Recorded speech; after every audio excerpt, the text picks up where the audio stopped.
Well, hello, everyone, and welcome once again to another episode of the WGSN-DB Going Solo Network's Veterans Corner. And again, I am your host, retired Army First Sergeant Paul Holbert. And for those of you that have been watching the show, you know that we love to bring on veterans and other people from the veterans community to talk about their programs, their lives, and what the veterans are doing now. And we're going to get into tonight's guest in just a moment. But before we do, I want to take a moment to thank our sponsors of our show. We have two fantastic sponsors. One of our first sponsors is Quest Jewelers of Fairfax, Virginia.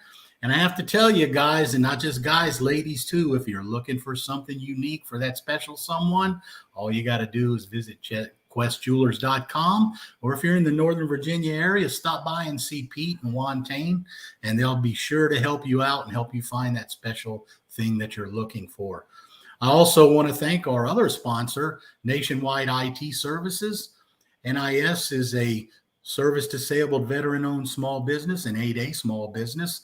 And CK Park and his crew there are a group of professionals who are able to assist your businesses in whatever needs you might have, whether it's training, IT, performance management, 360 evaluations, you name it. CK and his crew can help you do it. So you will see their information here on the screen and how to contact them.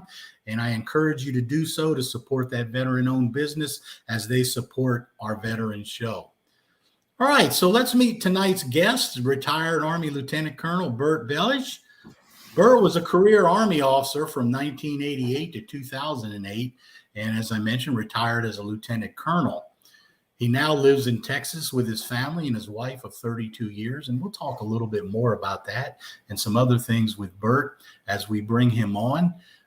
So Bert, first of all, let me welcome you to the show and thank you for coming on and spending time with us.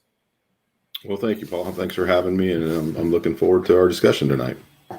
Yeah, I mean, so am I, because, you know, as I talked with you a little bit before the show and, you know, looking at your bio, you and I chewed a lot of the same dirt, especially in the early part of our career. So I know you started off as a cavalry scout in the National Guard, but then you made the jump to active duty. So you want to share a little bit about that with us? Sure. So I was in college, and actually I was kind of sitting out because I didn't have the money to finish. And I had been working at a restaurant, and a guy I'd gone to school with came in, and I didn't realize he was in the National Guard. And so I got to talking to him and got a meeting with a recruiter and enlisted. And I had 2 weeks from the time I went to MEPS to the time I reported to Fort Knox. And which was fine. I needed to make it happen, you know, pull the Band-Aid off and just go. Yeah. And so I went in as a 19 Delta OSIT training at Fort Knox in the summer of 1986, and spent my whole time, you know, going through training there, and came back and said, "Hey, I kind of really like this, and can you guys get me into OCS? I want to be an officer." And they said, "Well, gonna be hard to do that, especially in the Guard. Texas has its own OCS program and long waiting list. But you know, you're going to go back to school. Why don't you? You've got the GI Bill now. Why don't we go talk to the ROTC department at Texas Tech?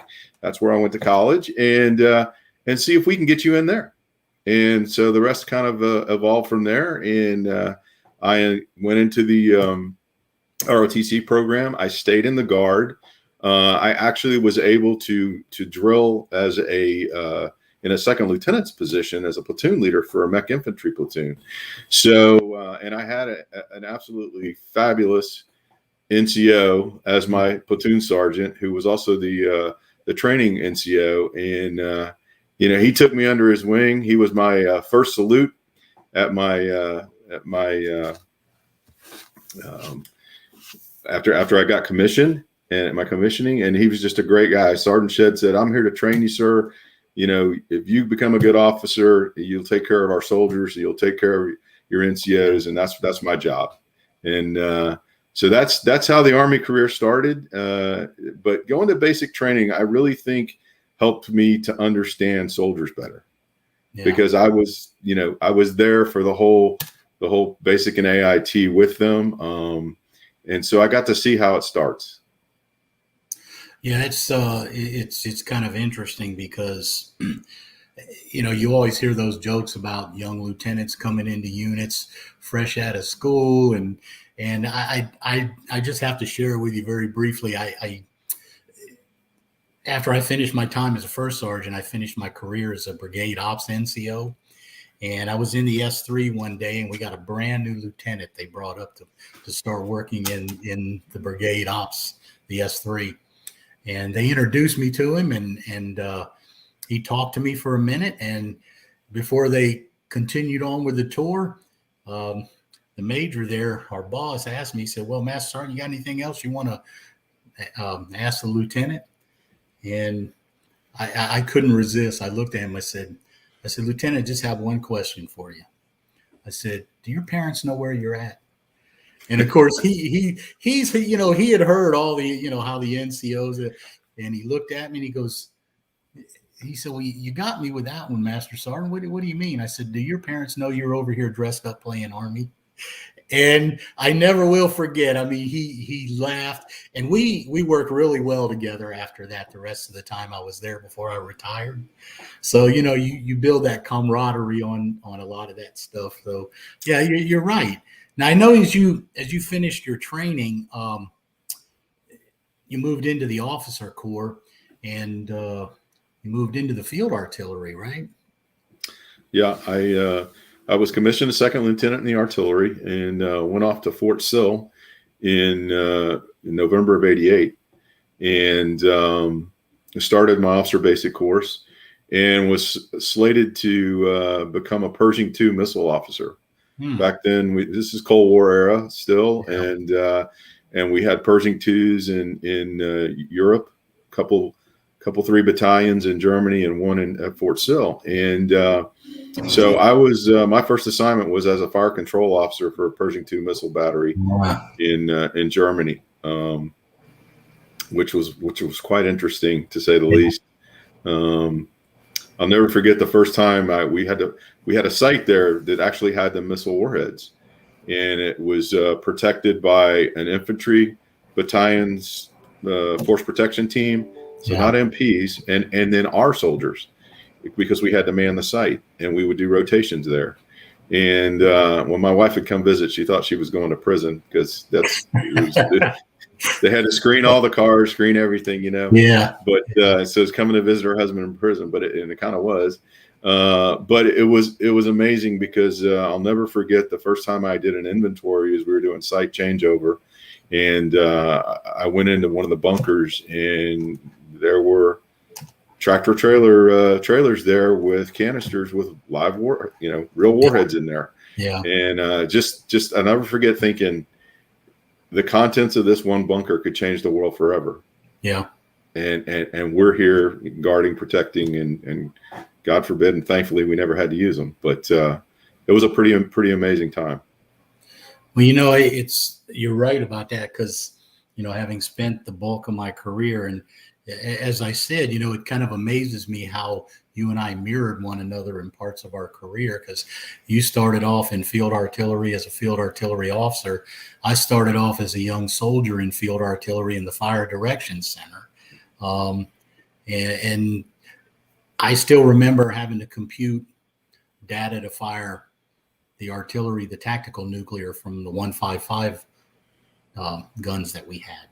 And you're right. Thank God you never had to do that. Yeah, I mean, we trained on it all the time. Yep. And you're right. Thank goodness we never really had to do that. But yeah, I remember the days of Fort Sill in my training, and I remember my duty time as a young field artillery soldier with some good times. So how long did you stay in field artillery? So I was in the artillery through my battery command, so about 8 years.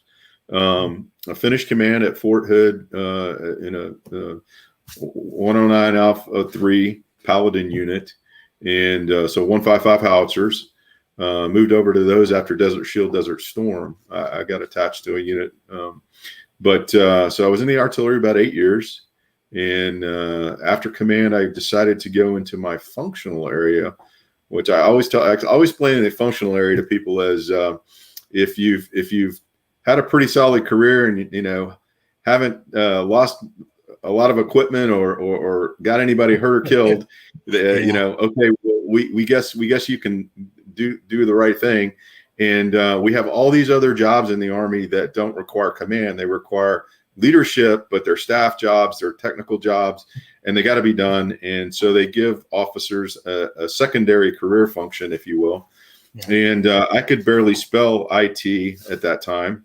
And but I thought, wow, can you spell it now? Can you spell it now? You do pretty good. Barely, but yeah, I capitalized both letters now. And so I was at Fort Hood, and we had computers on our tanks, we had computers in our Bradleys, and now we had computers on our howitzers, and all of this stuff was talking to each other through the network. And oh yeah, then they put a fiber ring around the post, and they actually put a computer on my desk. This was in 1997, and I thought, maybe there's something to this, and maybe I need to take the Army up on this opportunity and go try this. And so I decided to go into my functional area in IT management. And once I did that, it gave me an opportunity to go back to Europe and work on the joint staff as far as at NATO and at the NATO headquarters at SHAPE. And I decided after about a year in that, this is where I need to stay. Yeah. And so I stayed into my functional area, and the Army allowed me to do that. And so I then became an IT manager for the Army at numerous levels and staff and tactical units for the rest of my career. Well, I was looking at, because I know you spent some time at the Pentagon as well, but I want to, and I apologize, I want to take a step back because I actually forgot about something. The amazing thing to me was when I've run into a number of people that, I've kind of crossed paths with either knowingly or unknowingly. And the interesting thing about it was when I was looking at, your bio and your information, was that you and I were both part of 2nd Armored Cav during Desert Storm. And I know you were with, what was it? Was it second battalion? I mean, second. Third. Was it third? Yes, it's third squadron. We were attached to the 3rd Squadron, Colonel Marcy's squadron. And I was with the 317 Field Artillery out of Blyde-on-Concern. Yeah. We had been a part of 210th Field Artillery Brigade, and 210th had a mission in direct support to 2nd ACR for a long time. And so I actually was still in the purging unit, but as they were drawing up units in Germany to fill up everybody and send them across to Saudi Arabia and then on to Iraq, they were pulling anybody that they could pull into the different units. And so Colonel McCausland, my battalion commander at the time, he and Colonel Marcy, Colonel C. Colonel C was my Pershing battalion commander. They had been second lieutenants together in Ulm, which is where I was stationed at the time. And so he was looking for lieutenants. And so the S1 gave my name up because he knew I wanted to go to a cannon unit. And so I went and interviewed with Lieutenant Colonel McCausland, and the rest was history. They were like, pack your bags, you're going with us. Yeah, I'm just, it just amazes me because a couple of years ago, standing on a train platform here in downtown DC where I was working, I ran across, I had my 2nd ACR hat on, and I had a guy come up to me talking to me, wanted to know where I'd found the hat, and come to find out he was a Cobra pilot for us in 2nd ACR during Desert Storm. Yeah, like those guys. Yeah. Oh, yeah. Yes. And so, when I read that, I'm kind of surprised because I had the mechanized smoke platoon in 87 Chemical Company in 2 ACR at the time. So I spent time attached out to both 2nd and 3rd Squadron during Desert Storm to provide smoke coverage for the tanks if it was needed. So it's just kind of amazes me how close you and I were in proximity. Yep. Small Army. Yeah. I mean, it is. It's crazy with the hundreds of thousands of people it's in. It's just always amazes me how you still find people that either you saw and you see again, or people that you cross paths with and didn't know it. So I apologize for kind of going back, but I forgot to talk about that because I thought that was, such an interesting piece. So you moved on to your functional area and you got into the information business and IT. I know you did some work in Durham, I think at one time, didn't you? Yeah, I did. So I started out with the job at Shape, and that was my first IT job, and I was part of the staff working in an IT organization there at the NATO headquarters in Shape, Belgium, and then got transferred back to the States and went and worked in I went to Fort Campbell and went to work with the logistics brigade. And I was part of their shop to manage all of their STAMIS, so all their maintenance repair equipment and computers. And I was there for a couple of years, and then I got transferred back to Fort Hood, and was with 4th Infantry Division. And ironically, General Odierno was the division commander at the time, and he had been my DIVARTY commander when I was at 1st Cav and in 1st Cav DIVARTY. So it was kind of nice to work for him again. And I was the division automation officer for 4th Infantry Division, deployed again to Iraq in 03-04.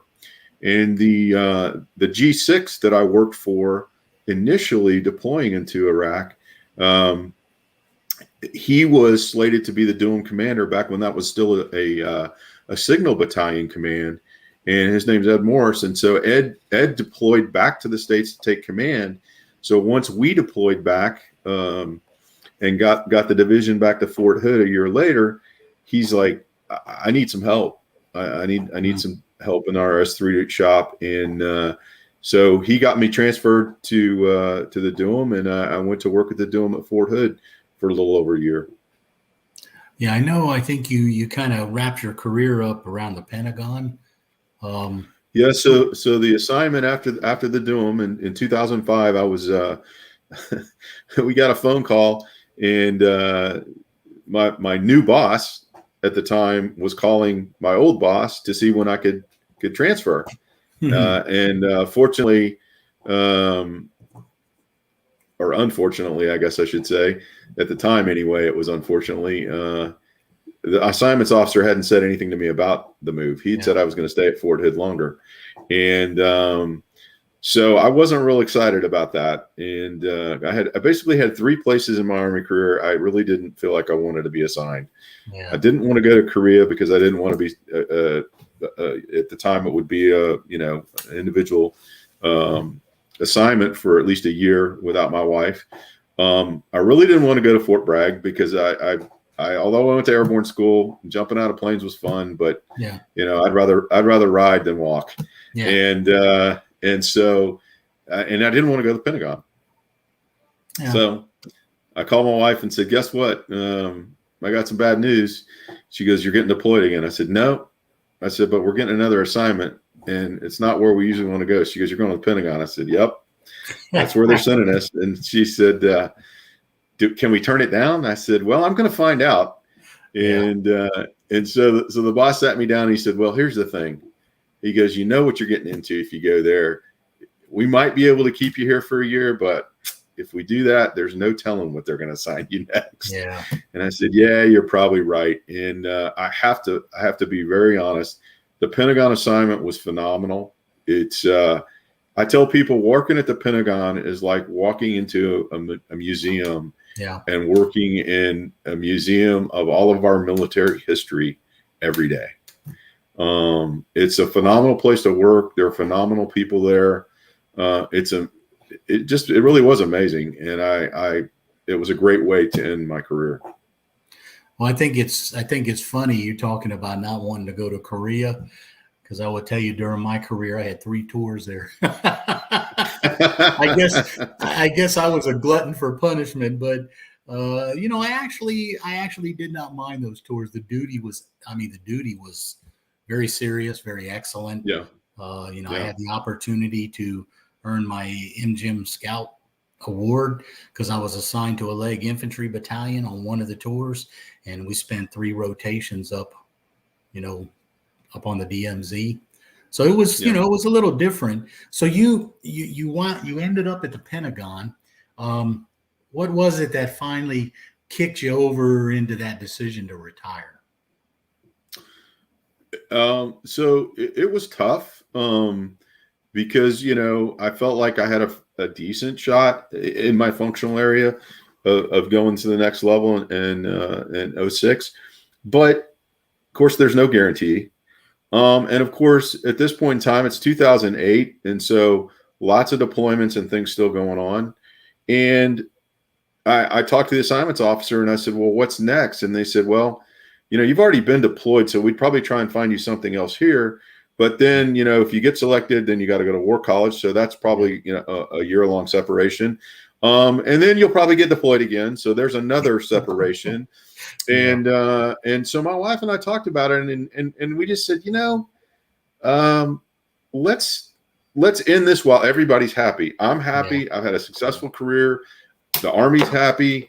But if we kind of drag this out, somebody's probably not going to be happy. Yeah. And so it just seemed like the right time to do it and to go learn the other side, if you will. And so I've never really looked back, and I think it was absolutely the right decision for me and my family at the time. And here I am 13 plus years later. And I look at all the things that I've learned over those 13 years, whereas if I'd have stayed in and done, 26, 28 years, 30 years, I'd be half as experienced as I am now into that new transition. And so I feel like that was really the right decision, and I've never really thought any different. Yeah, I mean, that's good that you were able to come to that point because so many people struggle with that decision, but it sounds like, that was the time and you were ready to go. So Bert, we're going to take a short break. And when we come back though, I want to continue on and talk with you a little bit about what you're doing now and the company you're working for and some of the things that the company does. So for the audience out there, we'll be right back to continue our discussion with Bert after our sponsors' messages. So stand by.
All right, welcome back, everyone, and you're listening to the Veterans Corner on the WGSN-DB Going Solo Network, and we are talking with our guest tonight, retired Army Lieutenant Colonel Bert Belisch. And Bert, you had mentioned earlier when you were making the decision about retiring from the Army, you had mentioned the discussion you had with your wife. And I think you said you were married, what, 32 years, 37 years? Which one was it? 32 years. 32. I'm sorry. And please tell your that's wife, no problem. I don't mean to make her older than what she, sound older than what she is. So yeah, tell us a little more about your family. Do you have kids Yeah, I do. I have a son and a daughter, 28 and 26. The son's the oldest. And that was one of the other big decisions. Is my son was about to start high school, and as you know, we moved around so much. Yeah. And the kids had been in so many different schools, and so I told him, hey, listen, we'll I'm getting out. We'll stay here. We'll let you guys go to the same high school and finish out, because they had been doing middle school and grade school there in Virginia at that point. And you'll both get to finish high school in the same place. And so that was kind of another deciding factor was the kids in high school and allowing them to stabilize and us to kind of settle in as a family and stay somewhere. So we lived in Virginia for 15 years, which for us is the longest we've lived anywhere together. And for my wife, who her dad was in the oil business, they moved around a lot. So us moving around was not new to her. Our time there in Virginia was the longest she's ever lived in any one place in her life. So, and everybody told us when we first got there, because we kept saying, "Oh, we're just going to be here for 3 years, and we're gonna go back to Texas, and we'll start out there." And everybody's like, "No, the jobs are here. This is Hotel California. You can never leave." And Virginia was like I say, the Pentagon was a great assignment, and it then allowed me to launch into my IT career as a program manager with a number of different IT programs and projects and a number of different federal agencies. And it's been fabulous, really. Yeah, I mean, and I can tell you, having retired and worked up here in the Northern Virginia area since I retired 20 years ago, you're right. This is a very, very good area to be in. Moving away from this area once you start, it does require a little decision making, doesn't it? But there's so much out there, and I know in the IT world, you've been able to do quite a bit. But I wanna talk with you though for a few minutes, and I don't mind disclosing to our audience at all that you in fact work for Nationwide IT Services, one of the sponsors of our show. And of course that had nothing to do with me bringing you on, because you're a veteran and that's why we wanted to get you on. But I know the company. I know the work that they do. They're a very professional company, very ethical business, having known them for a number of years. So, if you would share with us a little bit about what you do at NIS, and then I want to talk a little bit about what the company does, because I cannot for the life of me get the owner of the company, who's also a retired Army veteran, to come on and talk with me, because he says he's too shy to do so. So I'm going to give you a chance to share with our audience what your company does. So yeah, tell us what you've been doing. Sure. So when I started with Nationwide IT Services 4 years ago, I was actually asked to come work and interview with them for a job that I'm still currently doing as a program manager for the U.S. Geological Survey. And we have a contract with them doing a number of different things in IT, managing enterprise systems, managing enterprise applications and things for the U.S. Geological Survey across the United States. And so at the time, the contract was fairly large, and we were fortunate enough over the last 4 years to grow the contract and to grow the support for USGS. And in turn, as I've been with the company, CK and Michelle Hoops, my boss, the COO of the company, have asked me to take on some additional contracts and to help manage those as well. And so what I currently do is, as I tell people, I'm not one of those keyboard programmer types. As I told you before, I could barely spell IT. But what I do believe is that the Army served me very well in the different leadership roles and the problem solving roles that I was thrown in over my career to be able to work through people solutions and people problems. And so that's what I do. I manage contracts. I manage the expectations for our customers, ensure that we provide our customers in the government with the services that our contracts say we need to provide them and that we've said we will provide them. And I help to hire and staff and bring in the right people and provide them solutions. And then when they have issues or we have concerns, we go work it. And so I've been very fortunate in that, really the Army set me up to be able to do this job very well. My career in the military and the different things that I was asked to do and the different challenges that I was given as an officer have allowed me to just transition that very easily into the service that I do today with the different government customers that we have. Yeah, that's such an important thing to be able to do, is be able to translate what you did in the military. And I saw, I had a chance to go when I was an instructor at Fort Benning. I finally had a chance to go back to school and, finished my graduate degree while I was there. And I saw a lot of infantry NCOs and people that I got to know there that were coming up near retirement. And they were struggling trying to figure out what they were going to do on the outside because they had spent their entire career in hula hula. And, Right. So we talked about, well, you still have the leadership skills, you have the management skills, you have the time management, so, we were trying to help make that for over. But it sounds like you have done it very well. And the thing that amazes me so much is I understand that at NIS now, you guys have actually, I know the owner of CK Park, he has hired quite a number of veterans, and understandably so. I mean, he's a veteran business owner himself, and but he's now formed, I believe, a veterans mentoring group or program within your company. Tell us about that. That's correct. Yeah. So we've just formed it recently. Had a couple of meetings so far within the company. It's a veterans coalition group with the leadership of the company. There's a number of us that are retired military in the company, as well as a number of veterans. The company's got about 30% veteran population within our company of 270 people. And we want to grow that. We want to continue to grow that. We, as you know, veterans tend to group together, right? We understand each other. There's a brotherhood, sisterhood that will always be with us. And we want to provide our veteran brothers and sisters those opportunities that have been given to us, quite frankly. And we want to help them to continue to succeed and grow within their career path and within our company.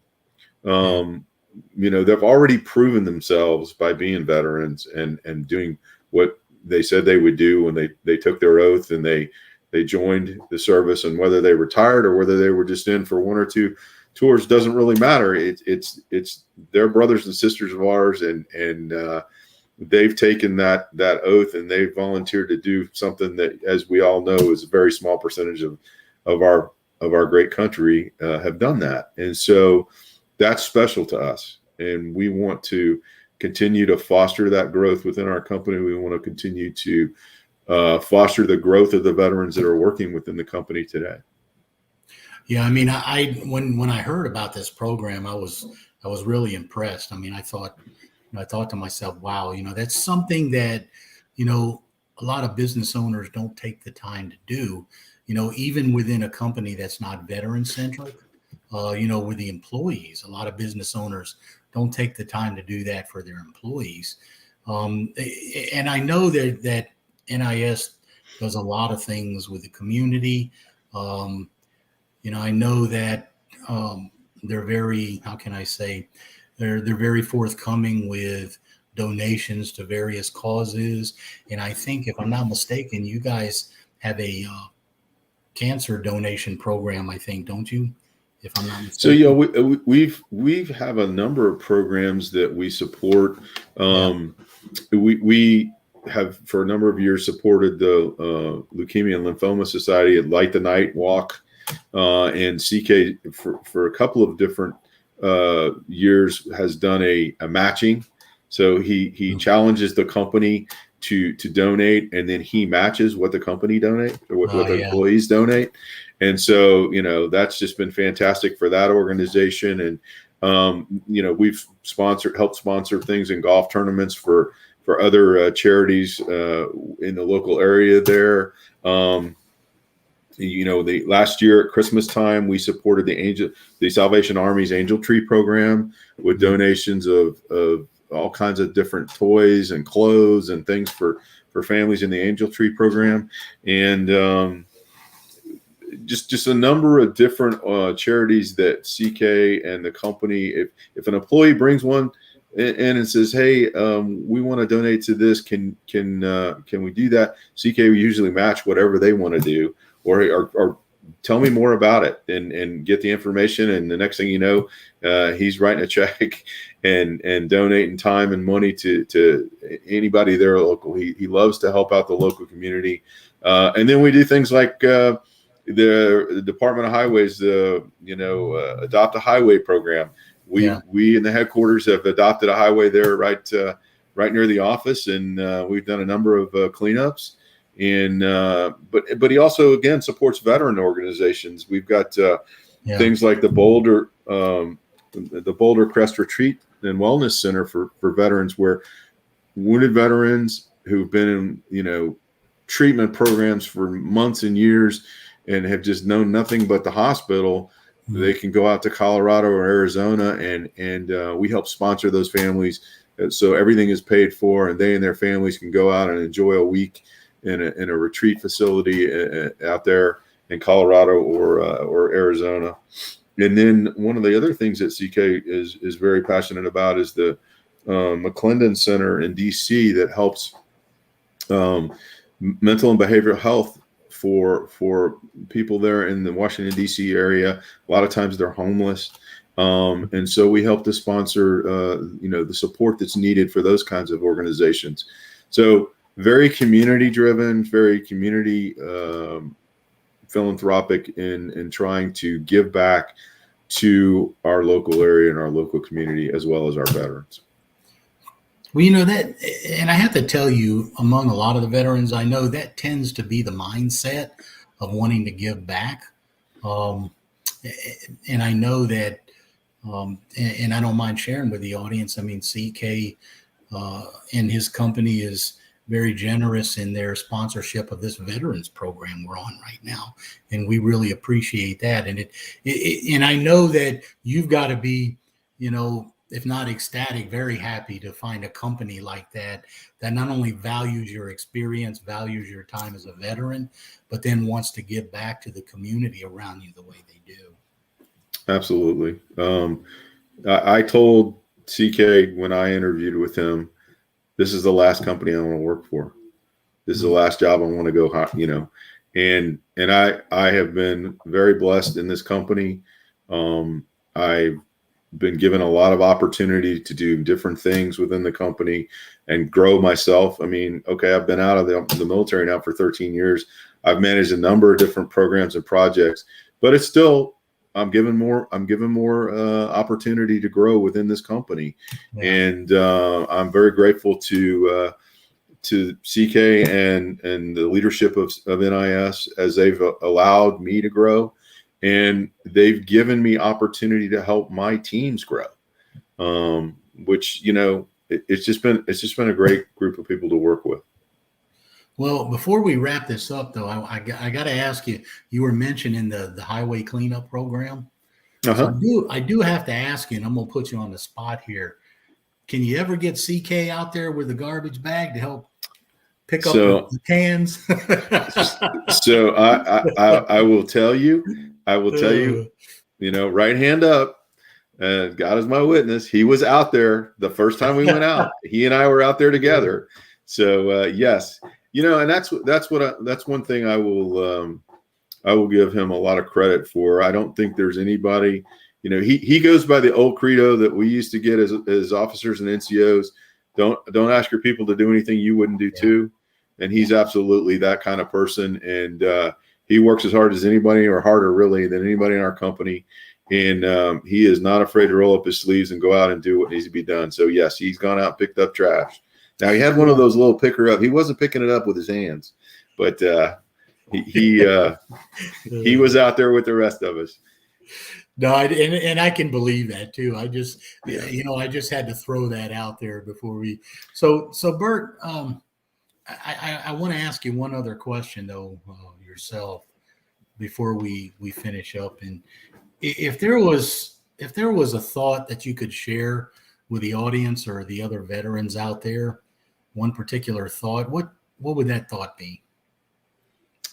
So I think this is going to be a little long-winded, but I think the bottom line is I'll go back to my statement earlier about why we want to help our veterans, and why in some ways, we look at them as already proven. The things that we are asked to do and were asked to do when we were in uniform prepared us to be able to do whatever's needed in the civilian world. The skills need to be translated so that the civilian sector understands, what you did as a platoon sergeant, as a platoon leader, and how that becomes a project lead, or project manager, a technical lead, a technical manager. And sometimes that's hard to explain, but it's there. The basics are all there. And I remember going through the transition courses before I retired, and then also talking to a veteran shortly after I got out. And the message was the same. We have the skills. The Army, Navy, Air Force, Marine Corps, whatever service you were in, and Coast Guard, they taught us how to do the things that are needed in the civilian sector. Mm-hmm. Whatever you were doing before, maybe it doesn't translate directly. IT was able to translate very easily. But at the end of the day, the problem solving, the getting the job done, the maturity, and the work ethic, those are all ingrained in us, and were ingrained in us in when we were in uniform. And they transition very well into civilian sector. You just gotta be able to explain that to whoever you're interviewing with, explain it to whoever you work for, and then show them. But it's all there. And so I would say, don't worry about the transition process. It's different. Hardest thing for me when I first started was people walking in and saying, I'm quitting. I just didn't understand that. I couldn't get my brain wrapped around that. Yeah. I've learned to deal with that now, and that's just part of the job. And so there's some nuances about civilian life and civilian work, but at the end of the day, we were well prepared. It's going to be fine. You can go out and do anything you want to do in the civilian sector.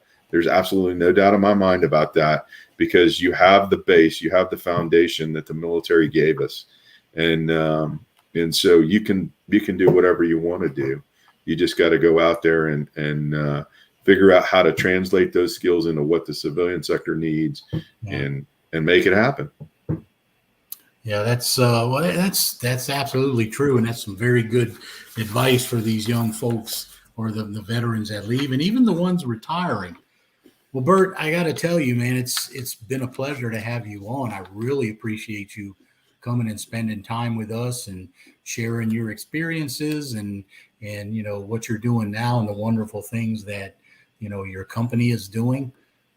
So again, let me thank you for being on the show, and I hope to talk to you again in the near future. Well, thank you very much for having me. And I likewise, I hope we will continue to to meet and greet. And this is a great program. I really appreciate you having me on. And I'll actually be up in Virginia next week. And I'm back up there every month. And CK finds all kinds of fun things for me to do. So hopefully we'll get together soon. Yeah, I mean, just let me know. But thank you very much for being on the show. Thanks for having me. All right. So we do want to thank Bert for being on and thank him for his service. All right. For those of the audience listening out there, something I'd like to share with you just a little bit here. Launched in 2016, the Department of Veteran Affairs has a weekly podcast as part of their ongoing effort to engage and reach out to veterans. So if you know for a veteran who's looking for information and up-to-date information from the VA, Born to the Battle recognizes each battle, challenge, and sacrifice out to veterans that they endure even during and after their service. So I encourage you, for those of you out there are looking for information, get on the VA website, the Vantage Point, the official blog of the VA. It's right there on the VA website. You'll be able to find it. And they have a lot of good programs on there that will share a lot of really good information with you. So again, one of those services available to those of you out there who have served or are still serving. And for those of you out there in the audience, veterans, we want to thank all of you for your service. We hope that you are living your best life and continuing on doing the things that you want to do. So audience, I thank you for joining us tonight on the WGSN-DB Going Solo Network. I'm your host, retired Army First Sergeant Paul Holbert, and we hope to see you on the next show.